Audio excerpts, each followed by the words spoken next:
welcome to the Marina Skua podcast.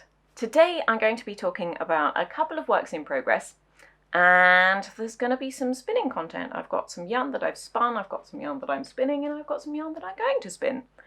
And then at the end of the episode I'm going to put in a quick garden update, so if you are interested in the planty things you can see what I've got growing outside. So first up, I'm going to talk a little bit about what I'm wearing. This is my Scrumper waistcoat, which I released back in the winter. I have just got it back because the yarn is by John Arbon Textiles. It's their Appledore DK, which is a yarn that I am completely in love with and definitely want to work with again. This colour is called Dufflin, and I lent this sample to the John Arbon team at Wonderwool back in April so they could have it on their stand, and I then forgot to pick it up again, so it's been with them down in Devon ever since. And at the weekend I went down to their mill open weekend, which I'll talk about a little bit later on, which was amazing. I had so much fun and I picked it up again, so now I have it back and I'm really enjoying wearing it in the summer, because I originally envisaged it as a layering piece, so something maybe with a shirt underneath and then a jacket on top and all yay, but I'm actually really enjoying it just on its own. I've got it tucked into a pair of trousers just with a belt here, and it's great. Like, it's quite a hot day. We've got a bit of a heat wave going on in the UK at the moment. So if I'm outside for an extended period of time, it gets a bit warm because this is DK weight wool. But just for stuff around the house, and if I'm going in and out and doing quick things outside and stuff, it's really, really nice. So yes, very, very pleased with this. And because I was missing it, because I didn't have this one, I did cast on another one, which is something I had planned to do for quite a while. Like, basically the second I finished this one I wanted another one. This one is, so I have quite an extensive size range in my garment patterns. Generally I have 10 sizes for adults, sometimes 9 if it's been for a publication that specifies 9 sizes, but for my own self-published ones I do 10. And this one is a size 2, so in my size range I usually aim to have the sizes fit a similar size. So, you know, if you go for a size 4 in my patterns, then you will probably be a size 4 in most of my patterns. Like, it's worth checking, because sometimes, because of sizes of stitch patterns and motifs and the way shaping works and things, it wiggles around a little bit, but generally I aim to do that. So this is a size 2, which is the size I would usually go for. It's designed to have a little bit of positive ease in. There's just a bit of roominess there. That's one of the things that's making it nice for summer. We've got lots of space here. And I am making a smaller one, so I'm going to make size 1, which will just be a little bit more fitted, tiny bit narrower on the shoulders, like literally a couple of stitches narrower. And this one, you can't see because it's tucked in, but it's quite long. So it comes down to here, which is great for autumn and winter layering when it's chilly and you don't want gaps in the middle. But I think a cropped one, so hitting close to high hip, would be really, really cute. So this version that I'm making will be, so I've got 6 buttons on this one. As you can see, 1, 2, 3, and then the 4th is sort of here. So it'll come probably to the length of the bottom of my belt there, which I think will be really sweet and quite flattering and neat, and yeah. And so here we are. And so this yarn is yarn that was given to me by my friend Kat. Kat Weaver of previously the Heather and Hops podcast, now just Kat Weaver. She sent me this yarn. It's yarn that she had spun up from super local wool to her. So it's a blend of Jacobs, white Jacobs, which is starting to, well, it's been used for a long time.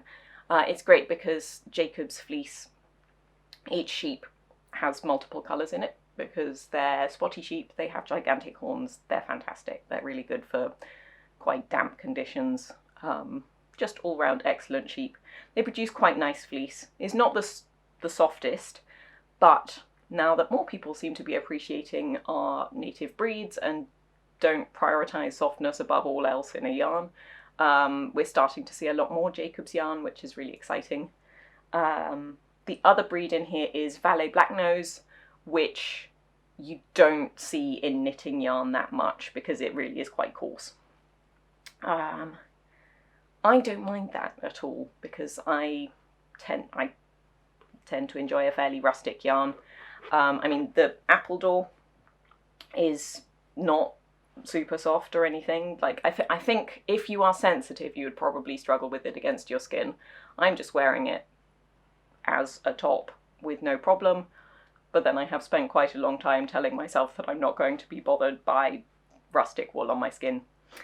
I realise that's not going to work for everyone, but it's gone fine for me. I can now wear fairly scratchy stuff and it doesn't bother me much.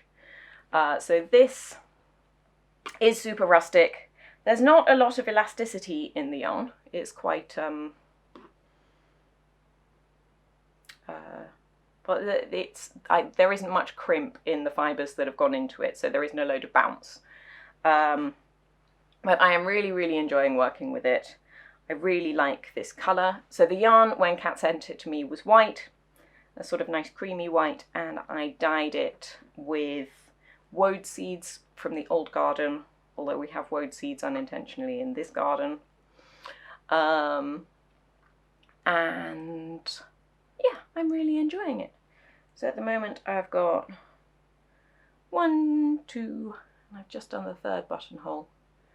So I'll work up and do another buttonhole and then separate for the armholes and v-neck. And so yes, thoroughly enjoying this. I have one more skein of the yarn, which I think is going to be the perfect amount. I might even have some left over, doing quite well. So it's nice, things without sleeves just don't use nearly as much yarn. It's fantastic. So yes, that is my 2 scrumpers, one done and one on the way. If you would like to make a scrumper and start soon, or maybe, you know, have it queued up to start later, I currently have a discount code running, Summer Scrumper, all one word, capital letters, both on Ravelry and on my website will get you a discount on the scrumper pattern until the end of June. And I hope you'll enjoy it. It's a super nice pattern, not difficult. It's got some cables, but they're super easy. I just really like it. Now, next work in progress is one I've showed you last time, and I've made some more progress on it, and I'm only going to show it to you very quickly. I thought I might be finished by now, but I haven't. That's fine. I still got a while before the deadline.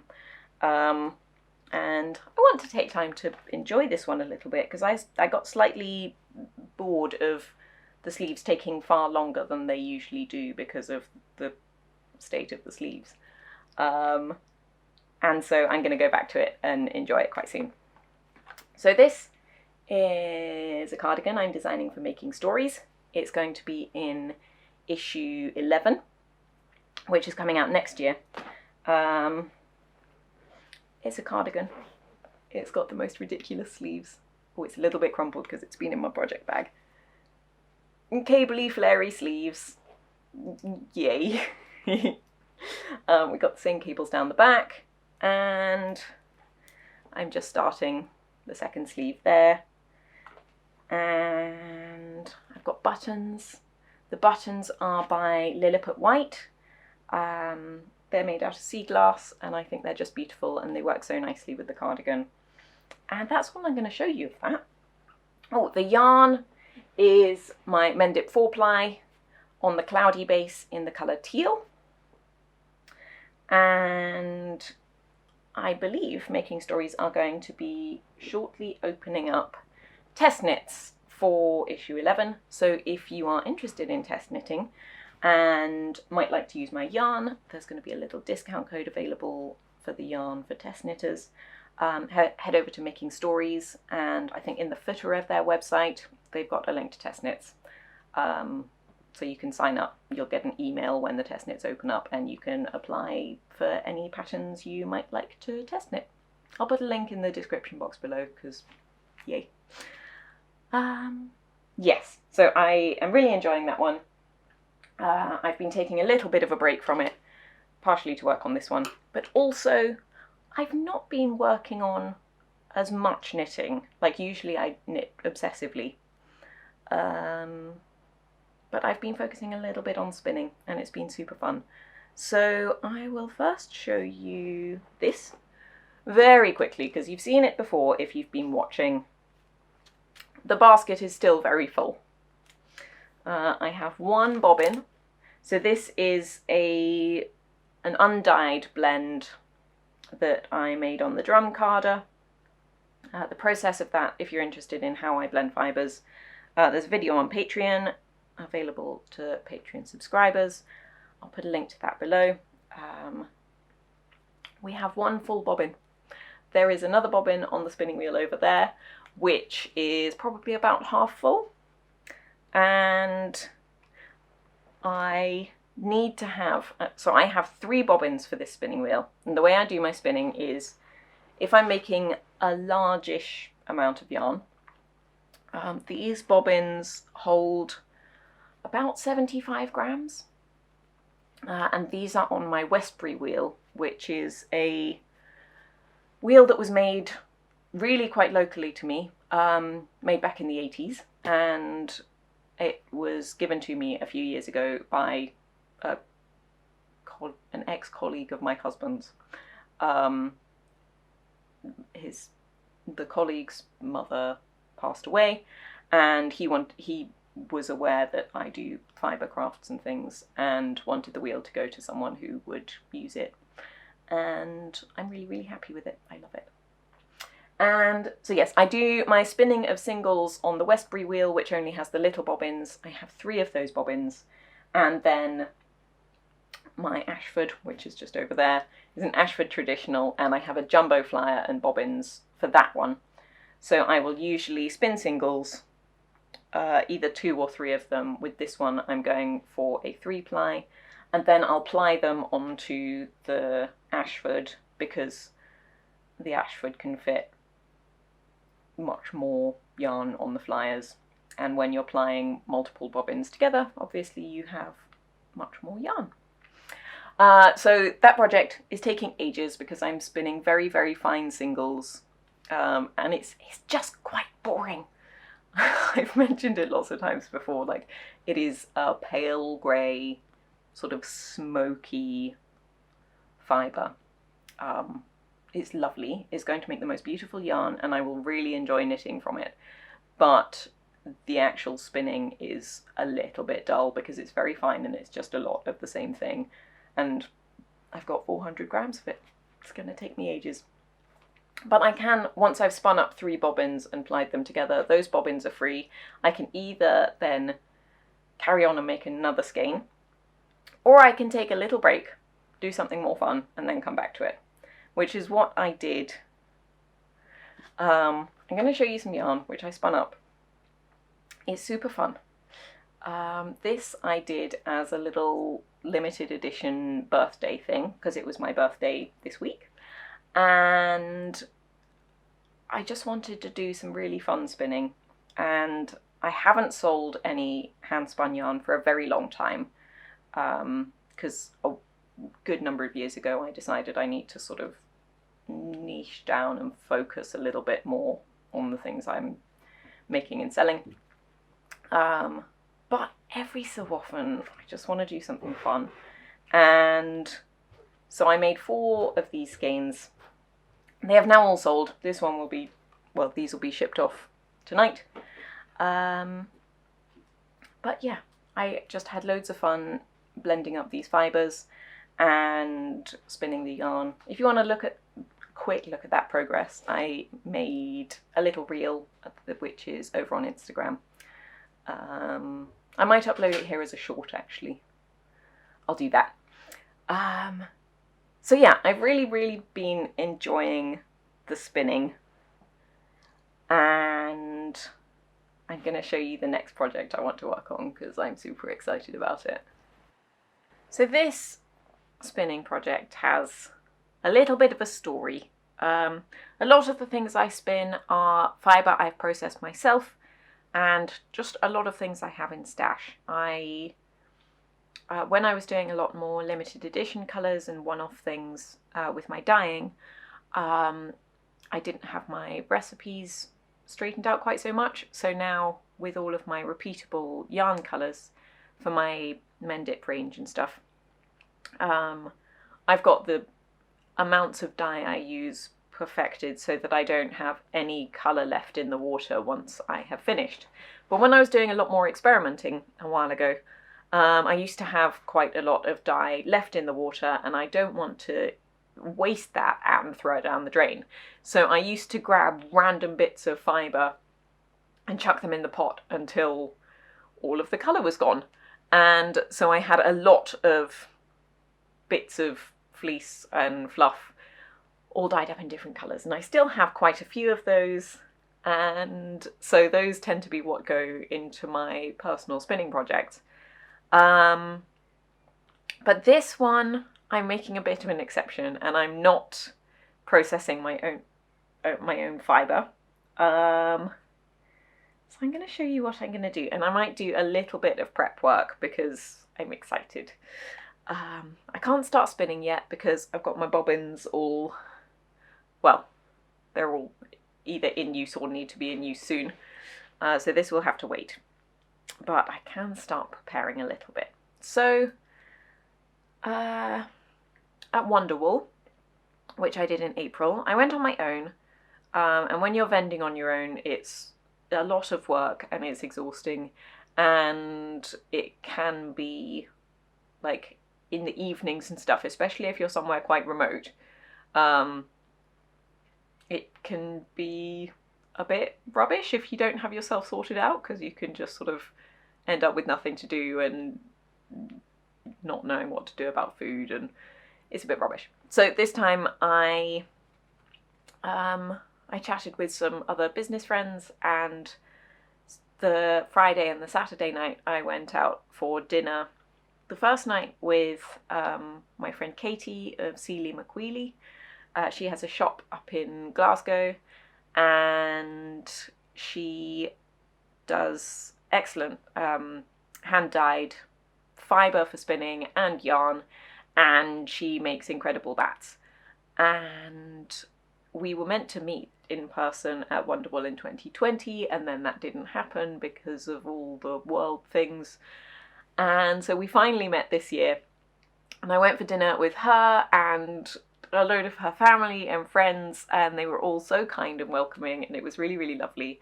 And I wanted to stop by Katie's stand, but again, because I was alone on my stand, I didn't really get round to see many other people's things because I was just working all the time. But I was keeping an eye on Katie's website because I knew that she had a lot of new bats and things coming up. And so when she finally put them online, I spotted this one, and I got it because I wanted to do a sort of little Wonderwool memento project. Things that I might have bought at Wonderwool but didn't get the time to do so. This bat is called A Flock of Sheep. It's got a nice little label here. I've been keeping it in a plastic bag so that it doesn't distribute fluff everywhere and get other fluff stuck to it. And I really love it. It's got, so this aqua colour is a little bit strong on its own.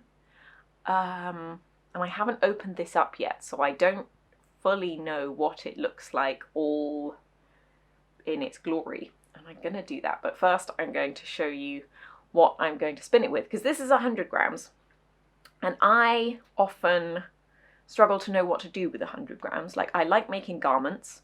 I occasionally like making a shawl, although I feel like I don't need loads of shawls.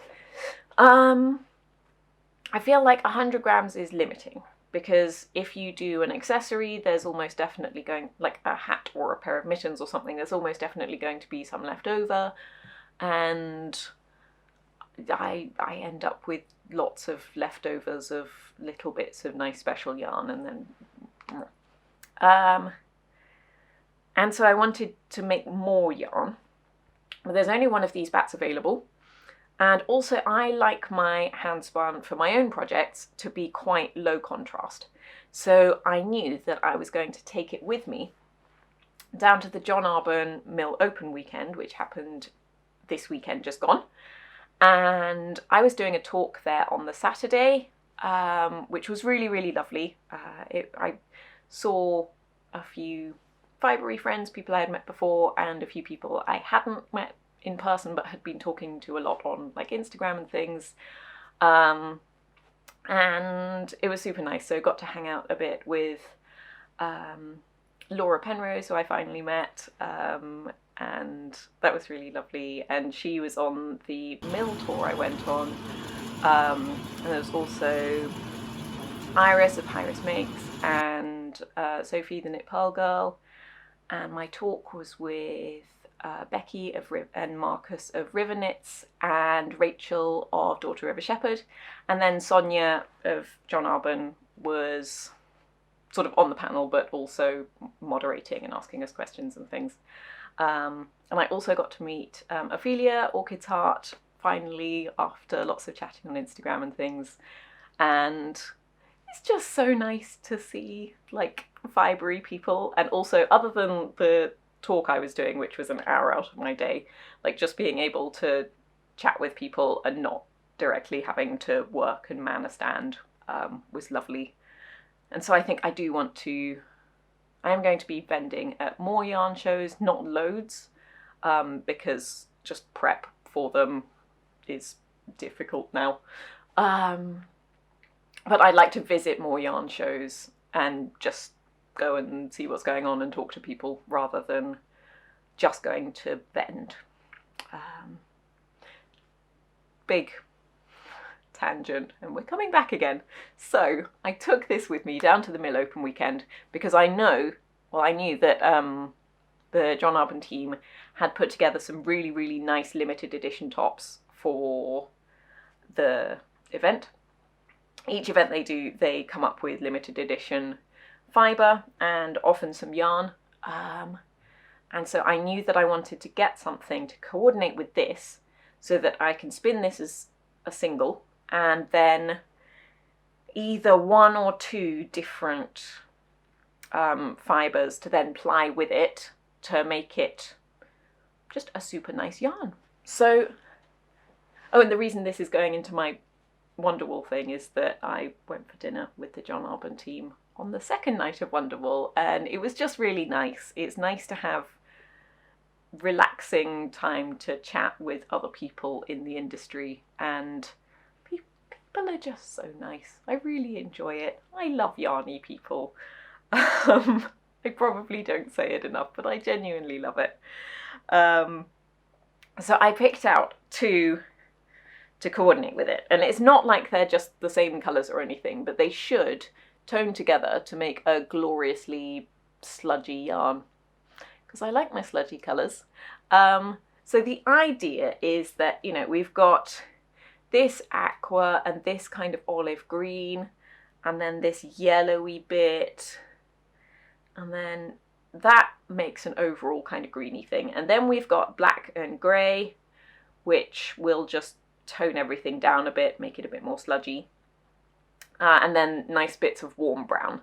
So with this one is called Nasturtium. It's from the Down the Allotment collection, which I believe, if you didn't make it to the Mill Open weekend, the John Arbon virtual Mill Open weekend is coming up in, I think, a couple of weeks. And I think they'll have these available again there. So if you're unable to travel down to Devon, check out that online. I might see if I drop in and have a look. And the yarns of these are beautiful. They have they had quite a few different tops, all named after plants on the allotment. So this one's nasturtium. They had ones like borlotti bean, and I'm trying to think of other ones. But they're all like lots of yummy goodness. And the yarns they've made is a Jacob and Merino blend. And the yarns they've made, they've plied lots and lots of different colours together. I think it's 4 strands or 4-fold yarn to make like quite subtle marls, but each single within the marl has interest within it as well. So they're really complex looking. And like there's one called Potato Patch, which is the colour of potatoes. It's a beigey brown. And I was saying that it would, like, those guys could name a yarn out of after potatoes, and it's gorgeous. Like, it's genuinely beautiful.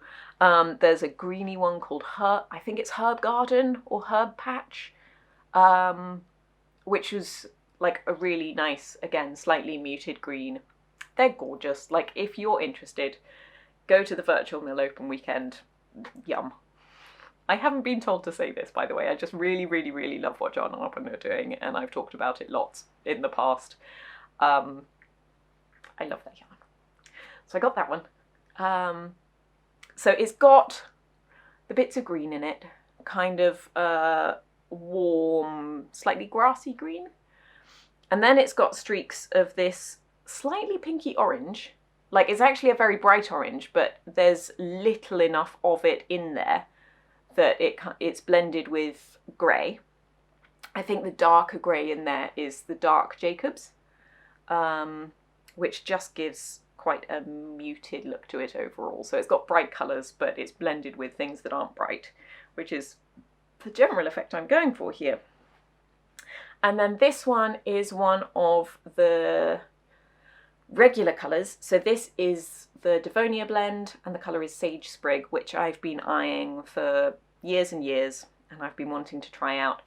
And so this is, I'm going for an overall like very muted green. So the green in this is cooler than the green in this, but it's got some streaks of brown in it that make it a bit warmer than that green. So the idea is that they all blend together, and there will be some like barber poling, and especially spinning up this one, there will be quite a bit of contrast in it.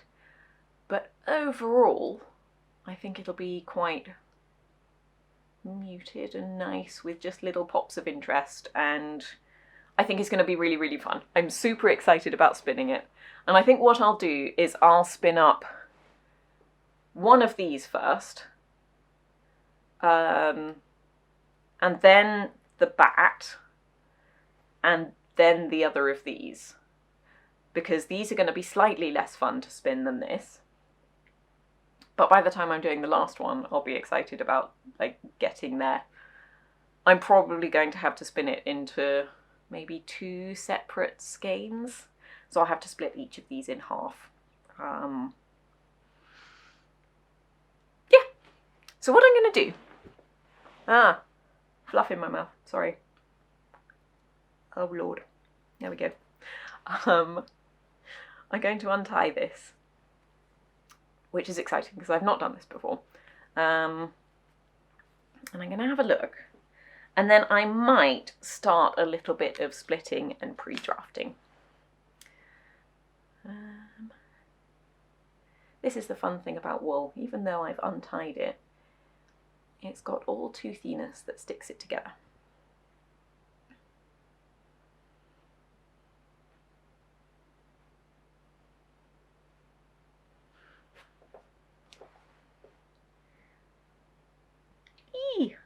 Oh my goodness, this is huge.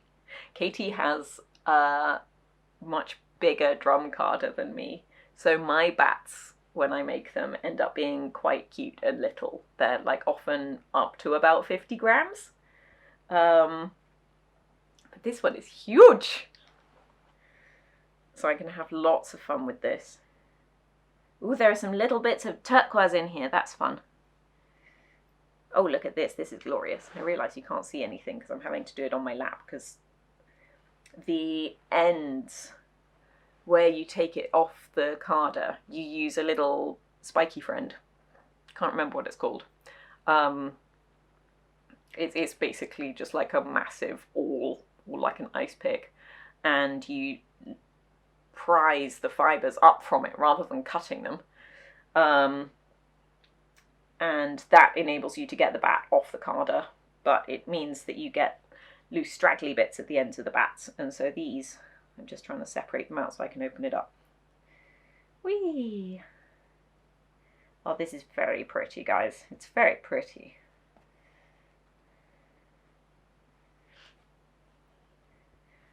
Here we go. Look at that. It's glorious. It's like a Rousseau painting, if he went a bit more impressionist. That's lovely. There's actually, I think, because often, because depending on, usually you build up the colour in lots of layers on the carder, and so the inside of it can look quite different to the outside of it. And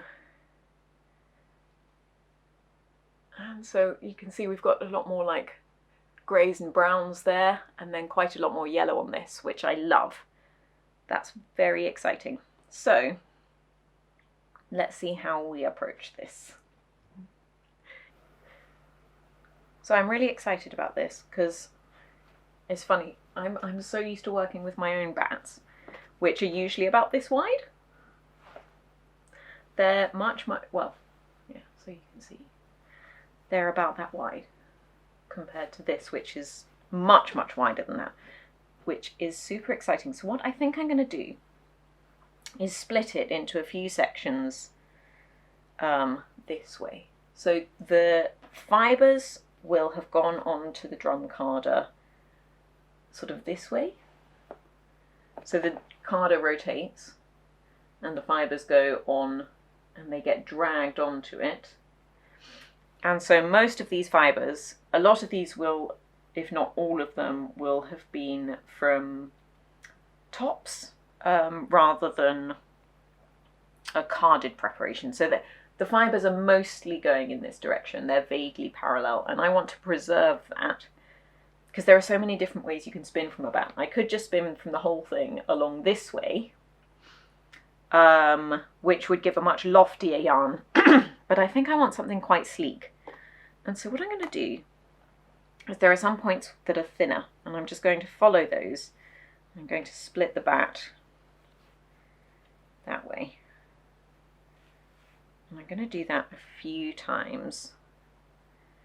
And I don't need to worry about being consistent with the size that I'm splitting it into. A little pile here. Okay, so I'm splitting it into 4. That's cool. And then what I'll do is I'll pre-draft it, which is my preferred preparation for, well, most fibre actually. I much prefer to pre-draft. So drafting is the process of drawing out the fibres to spin them. So if I've got this loose little bit of fluff, drafting is where you pull it out like that to get the fibres to the thickness that you want your yarn to be. So when you add the twist, it's like that. Because if I do this whole thing, that's going to be enormously chunky yarn, and that's not what we're going for. So what I'll do now is, there are different ways to spin bats according to whether you want like to preserve the sections of colour or whether you want them to be kind of mixed up. And there are a lot of people giving advice on fibre preparation for people who want to preserve the colours and avoid muddiness, whereas I am all about the muddiness. Oops. Loosen that up a bit, just so it's not quite so thick. There we go. My mouth is filling with fluff as I'm talking. This is great. And I'm going to roll it up into a little sausage like this. Not too tightly. But that means that the different colours kind of get laid over the top of each other. And this is not an exact science.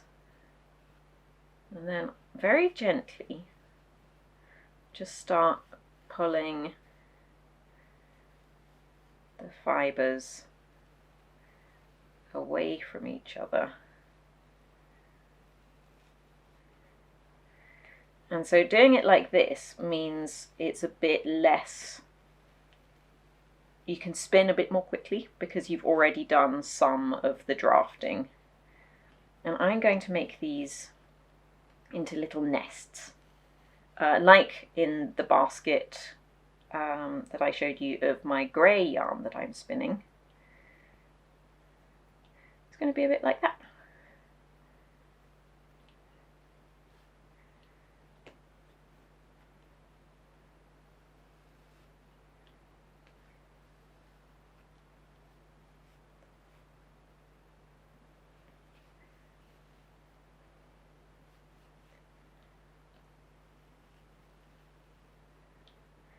Okay, so it's going to take ages to do this whole section, and I've got 4 of these. So what I'm going to do is I'm going to break this off here.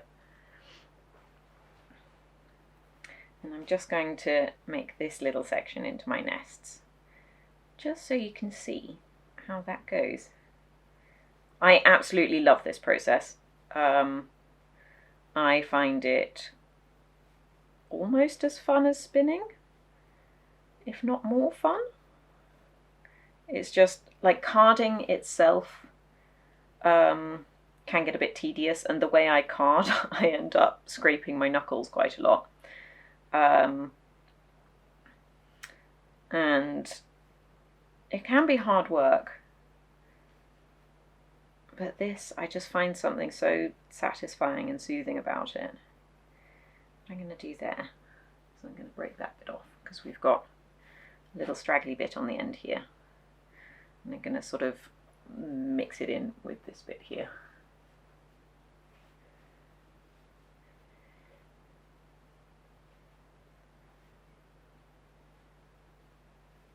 So you can see here as I'm spinning it, if I start at this end, this bit's going to be mostly sort of, it'll come out a kind of dark beige sandy colour probably, because you've got some white and some yellow and some brown and really not much of the green in there.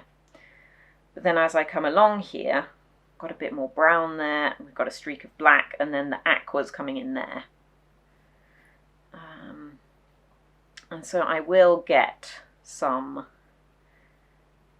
well, quite a lot of variegation as I go. But then the other 2 fibres, with having a lot less contrast, will kind of even that out a little bit. See, this bit is mostly aqua with a little bit of yellow.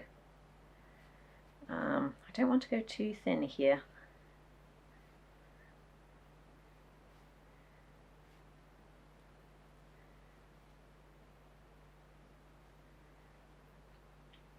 I'm already so looking forward to spinning this. And part of the planning of this project is to motivate me to get on with my grey spin, because the grey spin is just not going to be, it's just tedious, it's lots of the same. So then I put a little bit of tension on them as I'm wrapping it around my hand. And that's a slightly weak point there, so I'm just going to break that off there. And then I've got one cute teeny little nest, so I'm going to chuck that in my basket and carry on. So yeah, hopefully this project will be motivation to get through my grey spin, and even if I just finish one skein of that and then move on to this and then come back to the grey later, because I'm not at all in a hurry for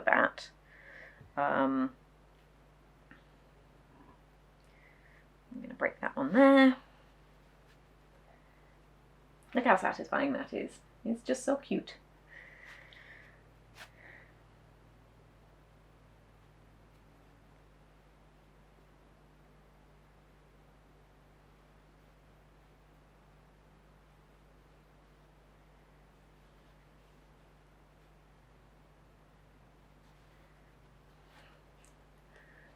There we go, 3 little nests, and I will continue making many, many nests. I'm just going to break bits off here randomly and draft them out.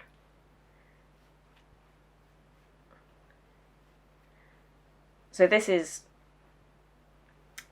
pretty much how I prepare all of my bats, as I said. With the tops, I will see how I spin those, the ones from John Arbon. I might just spin them straight from the tops without doing any preparation work. Or I might, well, I'll break them into sections so that I know that whatever I'm spinning will fit neatly on the bobbins. And I might split them down the length, or I might pre-draft. I don't think I pre-draft them, but I might split them lengthways, so the equivalent of this way. But we will see. We'll see what I feel like when I get to it, because I didn't know exactly how I was going to approach this one until I opened it up. See, there's almost, other than that tiny bit there, there's basically no brown in this section. And that is the fun of spinning from bats like this, because they're, well, this one's a one-off, and they're unpredictable, and it's just super fun. I love that. I like the slight randomness of it.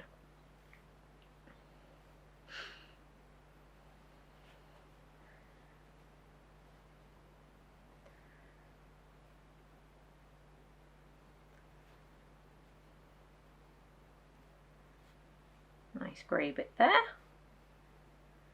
Okay, let's break that one off there. I'm also going for quite short sections.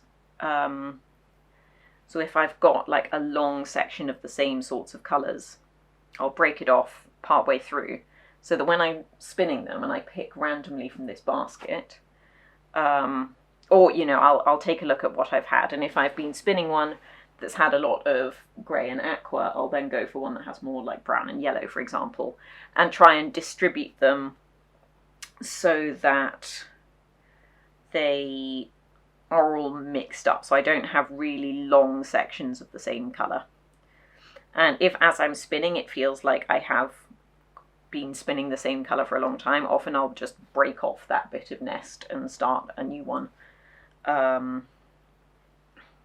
Because I don't really want long stripes. The goal is definitely well mixed muddiness. Break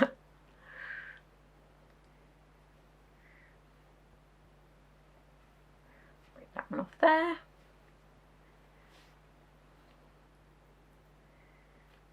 I haven't actually told you what's in this bat. It is, I believe it is Merino and Rambouillet and Blue-Faced Leicester. And then the Down the Allotment one was Jacobs and Merino. And then Devonia, I should remember, but I don't. I think it's got Exmoor Blueface. I don't remember what else is in there. That's bad of me. Whee! There we go. Anyhow, this is going to take a very long time. Still got all of this to do. So I will leave that there. We've got a cute little nest, and it's going to be a much bigger basket of cute little nests. This basket recently has been used for a lot of fibre nests waiting to be spun. I was a little bit worried because it's not a very good basket. It's one I made out of ivy, and it is a little bit snaggy. There are some loose twigs in here, but I think it'll be okay. These are coming out fairly smooth and not too fuzzy, so hopefully they won't get caught. Yeah. So that one is a project that I'm really looking forward to working on. I just love a bit of fibre prep, and I'm really enjoying spinning at the moment. After a long time of not doing any at all, I'm getting back into it in a big way, and it's really fun. I think it's partially because I don't have to be as careful about packing away the spinning wheel every time I'm done with it. I can just disengage the drive band, and if the small child decides that he wants to make the wheel go round, he can do that without messing up the yarn that's on the bobbin. If he decides to play with the flyer, then that's more of a problem, but we're getting there. So yeah, we'll see. I have still a lot of fibre that I would like to turn into bats myself, and after having made this yarn and it all going quite quickly, I'll see whether I do maybe the occasional bit of handspun, or maybe I'll do a little range of bats at some point soon. I don't know how many of you are spinners. If you are spinners, then apologies for talking quite basically about how I was preparing that, because it's probably stuff you know. But yeah, I realised that not everyone spins, but the process can be quite interesting, and just how we prepare fibre. So yes, if you are a spinner, might be interested in some fibre that I blend, let me know. Maybe leave a comment if you might be interested in some handspun yarn.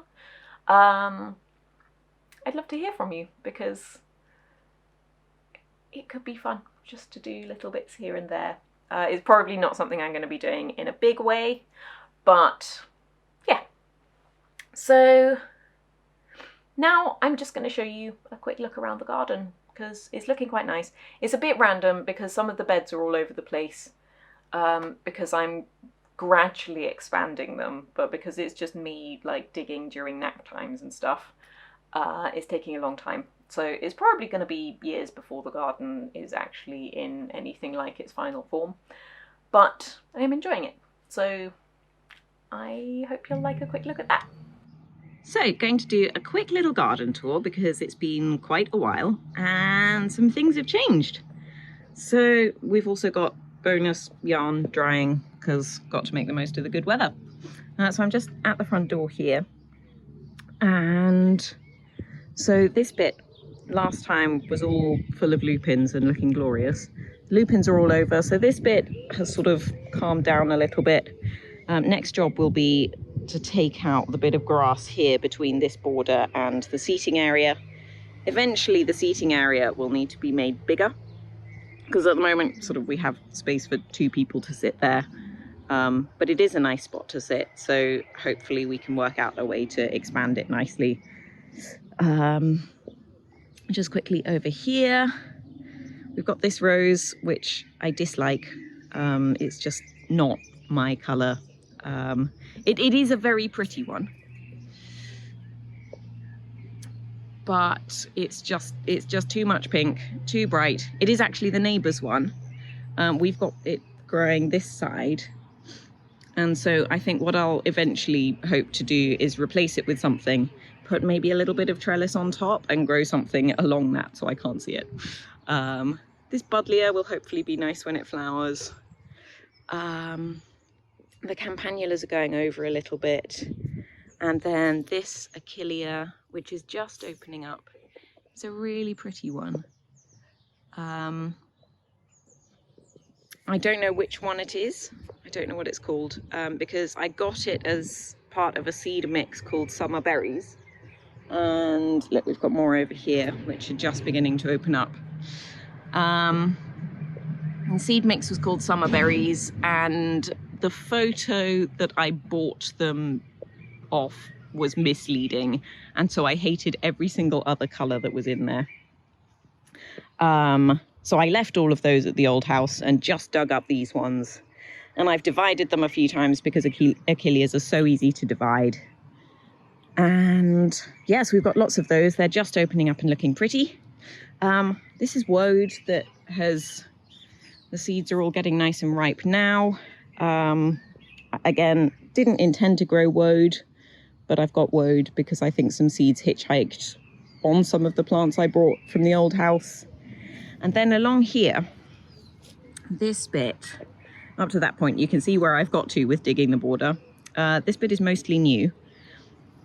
So up to here, there was border there before, and I've expanded all this out here. So where it's looking a bit more sparse, I've put in quite a few things, and I've put lots of seeds and things in there. So it's beginning to fill out, and the rain we've had recently has really helped. But yeah, it's coming along nicely. This sweet pea I absolutely love. It's one called Beaujolais. Really nice sort of dark maroony burgundy. That hollyhock is going to be incredible. The cornflower I am not allowing to self-seed because it's entirely the wrong colour. This rose I'm really excited about. It's called Hot Chocolate. It's the only rose I've planted. We do have quite a few roses in this garden, which at some point have all, well, mostly been chopped down to the ground, and so we're only finding out this year what colour they are.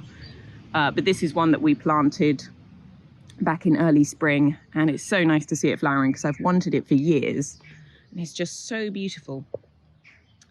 And then this is a Spanish broom, which again I grew from seed in the old house, but was sitting in a little pot and has really taken off now that it's in the ground. And that these sweet peas aren't doing as well. That's a foxglove that I've chopped off from up there. And I'm just gonna allow it to sort of seed around the place. This cotinus I'm really pleased with. It's looking nice. And what I've actually done, this branch is really low down. So eventually I'll want to chop it off right back here. And just slowly lift the canopy of this, because where it is, I don't want it taking up too much ground space, but I do want height and structure from it.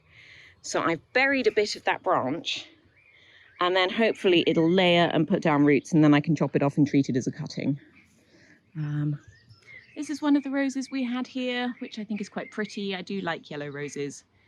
This lavender is almost definitely going to come out. It's looking fine at the moment because it's flowering, but it's very spindly underneath.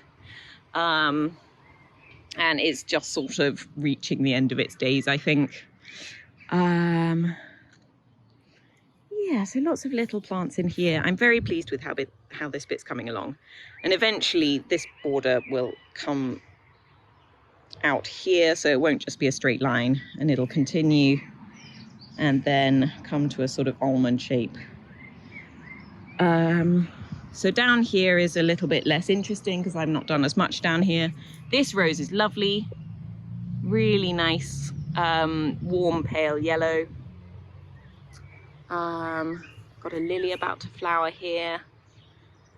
And this poppy I'm just letting go to seed. We're almost there, and then I'll just shake the seeds everywhere. This rose is very pretty. I'm pleased we've got this one. It's quite little flowers. You can see that's my hand there. But it's just really sweet. And so these roses, I'm hoping, if I keep sort of looking after them and feeding them and things, will start to do nicely. And eventually, why are you not focusing? There we go. Will eventually start to look really nice. So we do have, then there's this one, this one, poor thing. The bud was chewed by a caterpillar before it even opened, so it was a bit doomed. But the color is just entirely wrong, so this one isn't gonna make the cut. All of this is phlox. I think we had loads of phlox in here. About half white and half pink, and I think I've dug out most of the pink. I suspect that one there is still pink, but I think the rest of them should be white. We will see, and then I'll get rid of that one if I'm correct. This Mahonia I cut way back because it was looking really sad in the winter, and it's put loads of new leaves on and it's looking beautiful. I've planted lots of these gladioli around. Some of the gladioli are a really dark burgundy one that I forget the name of, but then these ones, I've got a couple more down there. They're ones my grandma gave me and I can't remember the name of them. They are a white flower with a tiny little burgundy bit in the middle, which I think will be very pretty. This hydrangea is going to be lovely, big poms of white flower. Then this bit, I've done lots of digging down here. Lots and lots of bindweed and ground elder down here, which is not enjoyable. This holly we planted last year and has basically doubled in size since winter. It's amazing, I'm really pleased with it. I've started putting in a couple of little ferns. This one has not enjoyed the dry. I've been watering it loads, but I think it's not been enough. And then this corner's a whole mess. This is all the ground elder I haven't dealt with yet. It's horrifying. Hypericum, St. John's wort, you can see is just about to flower there. These Deutzias are amazing. They're the neighbours, but we're quite happy that they're there. Got another one up here. This side I haven't really paid much attention to yet. My goodness, I'm sorry, we've got a very loud helicopter going overhead. Hopefully you can still hear me. So these sweet peas aren't doing as well as the other ones because I planted them later, and so there wasn't as much moisture in the soil. However, they are beginning to get going, so I'm hoping they'll bulk out a bit and they'll be nice. This choisia is very nice. Sadly, the flowers have just gone over, but you can see here. It was completely smothered in white flowers. Oh yeah, you can just see a couple of last ones there. But it's got all fresh foliage because it lost most of its leaves in the winter and was looking quite sad. This hydrangea, another one that I strongly dislike. This is going to be the most aggressive eye-searing pink you ever did see. So that one will be replaced when I have something better to replace it with. And that's basically the policy I'm following. Like, if there are plants that I don't really like, as long as they're serving a purpose, they can stay until I have something better to put there. These will be anemones, pink, not white, sadly, but I've planted some white ones down the bottom bit there. And we're back to the beginning. So there we go. Quick little garden update. I'm very pleased with all this bit here. It's the bit that I've really been focusing on because it's right by the house and it's, you know, you walk up the path from down there. And so I think it's beginning to look nice. And I have been working very hard on it and I've still got so much more digging to do. But yeah, and then yarn. That's Mendip DK going out to test knitters of Lapidarium. So yeah, with that, I think that's all I'm going to show you. So I hope you've enjoyed that quick look at the garden. It's fun. I like it out there. There are more plants coming out. We've had lots of nice sun, which is making the grass look awful, but everything else look quite nice. And it's a really nice place to spend some time. So I think that's all I've got for you this month. And so I hope you've enjoyed it. And if you want to catch me in between podcast episodes, you can follow me on Instagram. You can sign up to my newsletter. And if you want extra videos on specific stuff, like that fibre drafting prep is the kind of thing I will do for a Patreon video, but I do it in a bit more depth. And so yes, if you're interested in bonus content like that and discounts and group calls and chat and niceness, then take a look at my Patreon. It helps to support the podcast and I really appreciate everyone who's joined there. And that's it. That's all I got. And so until next time, bye.